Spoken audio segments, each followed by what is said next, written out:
Training Camp Live. I'm your host, Gabe Henderson. And as always, Vikings team reporter Eric Smith is here to help me break down practice. We've got a loaded show for you guys today. We hear from the offensive coordinator, Garrett Kubiak. We also dive a little deeper into the offensive line position breakdown. But before we get to all of that, we now like to bring in the third-year Vikings center, Garrett Bradbury. Garrett, how you doing, man? Doing great. Appreciate you having me. Man, just talk about the offensive line progression thus far at training camp. Of course, it's been a long offseason with the ramp-up period, but your thoughts on that? Yeah, I think there's a lot of continuity in our position room. I think there's like 10 guys that have come back from last year. We have the same O-line coach and Coach Dennison. And so from that standpoint, same scheme, same people, same faces. It's been awesome. I feel like we've picked up right where we left off and just built on that. We have a new assistant coach in Phil Rauscher, who has been awesome for the room. Brings a lot of energy, brings a lot of knowledge. Came from Washington last year, and we've got quite a few rookies. So it's going good so far. It's just taking it one day at a time and trying to build off of one another. And Garrett, you mentioned the same scheme. Obviously, that's the Garrett Kubiak scheme. He's now gone from an offensive advisor to the Vikings offensive coordinator. He's going to be calling plays in the booth. What do you like? It's a two-part question. What do you like about Gary as a coach and as a person? And then how does his scheme fit what you do well at center? Yeah, I think everyone loves Coach Koob. He's been around for a long time. He's coached a lot of football. He's really knowledgeable. He'll get on you when he needs to.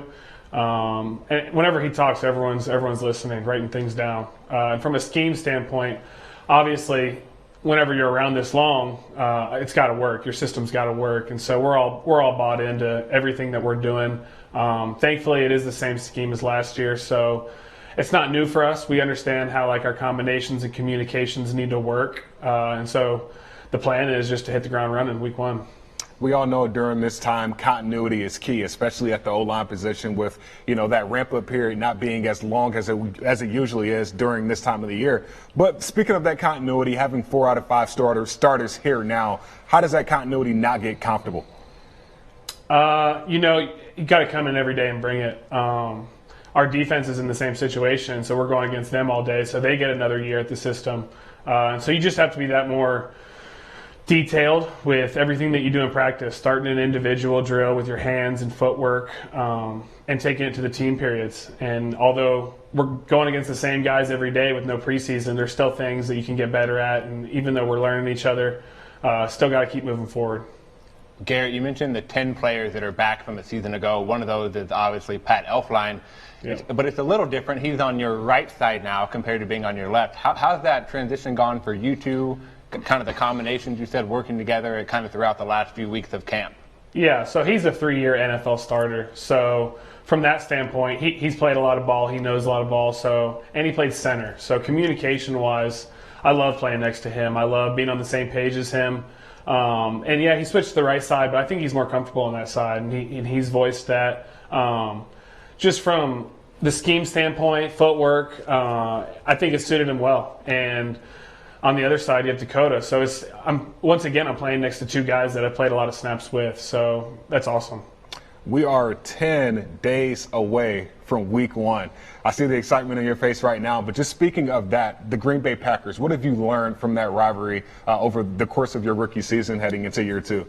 Yeah, so didn't get to beat them last year. So definitely want to get that under our belt and start the season off right. But they're going to be a new team. They have some familiar faces, but we just have to focus on what we're doing, get the game plan in, and finish it. So. Thanks, Garrett. Practice was moved inside today due to inclement weather. We saw some familiar faces as well as some new faces out there. But Eric, what did the pool report say today? Yeah, so practice moved inside, like you said, and so ESPN Vikings reporter Courtney Cronin is the pool reporter, and she kind of gave us a breakdown of what happened and who was practicing. And Riley Reif returned to practice today after missing a few days, so that was good. But the big news is that Yannick Ngakoue was on the field. His first practice in purple, his first practice as a Viking. And as you said, we're 10 days away from week 1 against Green Bay, so it's good to see number 91 on the field as a Viking. We see Dalvin Cook right there. And earlier today, Offensive coordinator Gary Kubiak addressed the media to give an update on where the Vikings offense stands heading into the last day of training camp. Let's take a look. My plan is to be upstairs. I like being up there. The way the system works nowadays, you can communicate with your quarterbacks, which is something you couldn't do in the past. So that's the plan, to be up there. Obviously, a lot of different things going on this year, but that is the plan as we move forward. Well, I feel good. I think I've said this to you guys a couple times. I think through competition, we have gotten deeper. Rashad's had a really good camp. Drew's come along really well. AC doing a lot for us. So I think we've gotten deeper as a group, and I think that will show throughout the course of the year. But yeah, we'll settle down now and get back to work here, and with our guys, and we probably have about an 8-man, 7-man type of rotation going on as far as how we're working right now, getting to next week. Play calling, depth. Speaking of play calling first, we know a lot of offensive coordinators, they get to decide whether they want to be in the booth or on the field. But when you hear what Gary Kubiak says, what was your thoughts on this? Yeah, it's his call, and he is going to be in the booth, which is where he was in 2019 as an offensive advisor. He, as he mentioned, on the clip there, he feels more comfortable in the booth, and that's kind of where he's called plays for most of his career. But the man can decide. He had 4 Super Bowl rings. Gary can pick wherever he wants to be, and he has proved to be a great play caller in the past. Whether it's as a head coach or just as an offensive coordinator. So he'll be in the booth in 2020. But that, there's still going to be connection there between him and Kirk Cousins, and that's Clint Kubiak, the quarterback coach. Clint will most likely be on the sideline. So if Kirk needs an in-person coach throughout the game, he can talk to Clint, and then obviously he can get on the phone and talk to Gary, who will be up in the booth.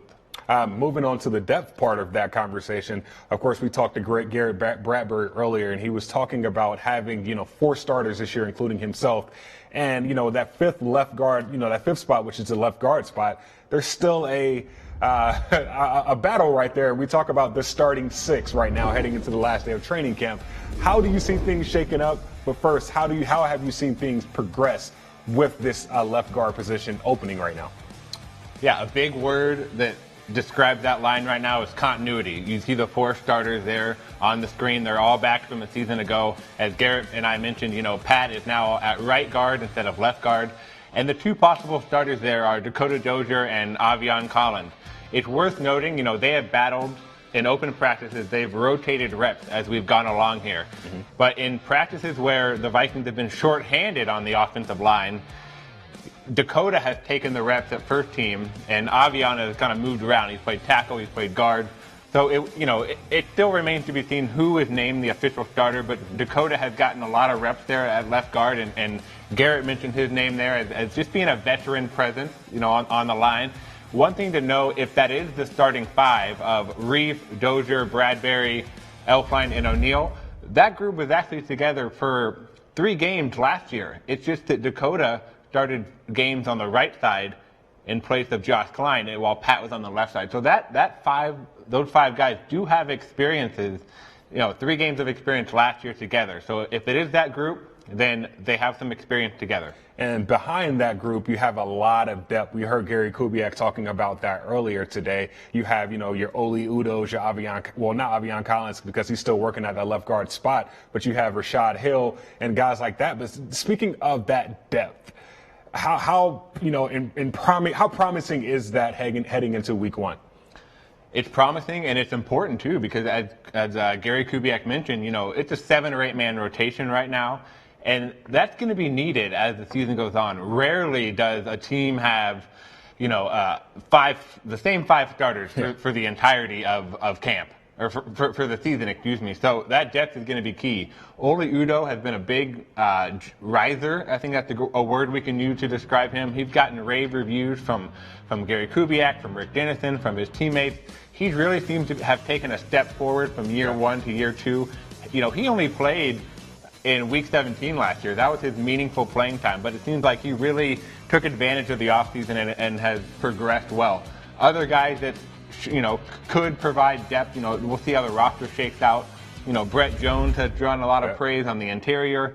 And Edric Cleveland too. He's the guy that has shown promise as well. And speaking of Ezra Cleveland, from day one until now, I feel like we've seen the most growth out of him. So for you, where do you see, what areas of his game have you seen him improved on during training camp? Yeah, his footwork is really good. You know, and coaches have talked about that. You know, he's getting stronger as we kind of go through camp, and he'll go through his first NFL season. Yep. The thing to note about Ezra is he's primarily been at left guard the entire camp, and he obviously played left tackle at Boise State. But the coaching staff wants to see how he does at left guard and how he kind of transitions and prepares there. And he has done well. You know, he was obviously a standout tackle in college, but he has moved inside. And with Riley Reif at left tackle and Brian O'Neill at right tackle, you know, those are the two starters. And the team is set there at starter. So they just want to see how the rookie does it on the interior at left guard. I didn't think I would be saying this, but there is one more day of training camp, which means only one more day of Verizon Vikings training camp live. Big weekend looming ahead for the team, in which we will discuss tomorrow, as well as the recent signing of Yannick Ngakoue, who will also join the show tomorrow. In the meantime, make sure you guys stay tuned to Vikings.com for the most up-to-date coverage of the team. For Eric Smith and the Vikings Entertainment Network, I'm Gabe Henderson. See you tomorrow.